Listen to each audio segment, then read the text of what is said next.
Hi, I'm Jo Heinrich, and I'd like to read an excerpt from my translation of Marzahn, Mon Amour by Katja Oskamp, published by Peirene Press. The narrator is a chiropodist in Eastern Berlin, and every chapter is about one of her regular clients. Some chapters are poignant, some are funny, and this one is all about the love between a woman and her dog. There are about 11,000 dogs registered in the district of Marzahn-Hellersdorf. This makes it Berlin's top district for dogs, followed by Reinickendorf and Spandau. One of the 11,000 is Amy. Amy is 7 years old and belongs to Frau Frenzel. Frau Frenzel is one of my clients. I look after her feet every 6 weeks. Frau Frenzel is 70 years old. She views the world with a cheerful contempt and won't let anything or anyone spoil her mood. She reminds me of a hedgehog, with her nose perkily pointing upwards, lively button eyes and a grey spiked mullet, straight out of the 80s, neatly trimmed to one length on top and standing up like prickles, but longer around the ears and at the back. Whenever I see Frau Frenzel, I have to banish the thought that she might get her hair cut at the dog groomers round the corner, which is just as popular as our beauty salon. Of course, it goes without saying that Frau Frenzel would never go to the dog groomers for a trim, not even for Amy, as Amy, with whom Frau Frenzel shares her life, is a short-haired dachshund. The footbath done, Frau Frenzel sits back in the chair and lets herself be pampered. I pluck embedded light brown dog hairs out of her soft, slightly slippery soles. Frau Frenzel tells me Amy moats a lot, despite her short coat.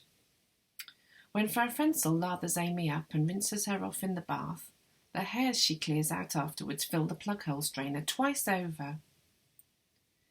When it's Frau Frenzel's turn to shower, Amy won't leave her alone afterwards. She slobbers over Frau Frenzel's feet, ankles and calves with a devotion that is inexplicable to Frau Frenzel, but delights her nonetheless.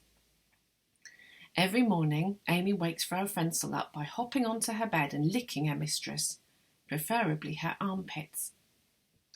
Then they're off for their first walk, which is followed by others spread throughout the day. In the evening, Amy and Frau Frenzel snuggle up on the sofa and watch a celebrity gossip programme on TV. While I'm trimming her nails, Frau Frenzel asks me if I know Costa Cordalis. The singer, I say, and sing one of the lines from his biggest hit. He had some fat taken from his bum and had it injected into his face, Frau Frenzel says. When someone goes to give him a peck on the cheek, they're actually kissing his arse. Frau Frenzel smiles her smile of disdain. She distances herself from men, and not just the famous ones. She's done with men. She's laid 2 of them below ground. She had 2 sons with the first, one of whom died in a car crash at the age of 28. Her second partner left behind an unbearable adopted daughter. At least he wasn't slow in kicking the bucket, which, even years later, Frau Frenzel is relieved about. Better 10 dachshunds than 1 man. I push back her cuticles, and in the folds of her left big toe, I discover a dog hair that I remove with a certain sense of finder's pride. Frau Frenzel's feet don't need long with the nail drill, and I don't have much hard skin to deal with either. I pump a dollop of lime-scented skincare lotion into my hand. Frau Frenzel sits back, all set to enjoy her massage, and she tells me about the dachshund meetup at the Lichtenrade Dachshund Ranch. It was meant to be the world's biggest ever dachshund meetup. They were aiming for 666 dachshunds, which would have beaten the record of 601 dachshunds in one place by 65, securing a place in Guinness World Records. Unfortunately, though, only 146 dachshunds turned up in Lichtenrade. All of Frau Frenzel's hedgehog face is lit up. The fact they didn't break the record doesn't really bother her at all. I finish her massage and slip her socks onto her feet. She points to the window and exclaims, "There they are, all 3 of them come to pick me up." I turn around. Frau Poneski is standing outside the window waving, despite the mirror coating that means she can't see a thing. and in her other hand she has 2 leads attached to 2 dogs, Amy and Lila, a long-legged, lean mixed breed whose fluffy black hair looks freshly groomed. Frau Poneski, another of my clients and in her 70s, also looks freshly groomed. Of course, it goes without saying that she entrusts her dyed black and artfully waved hair to the hands of someone who styles human hair.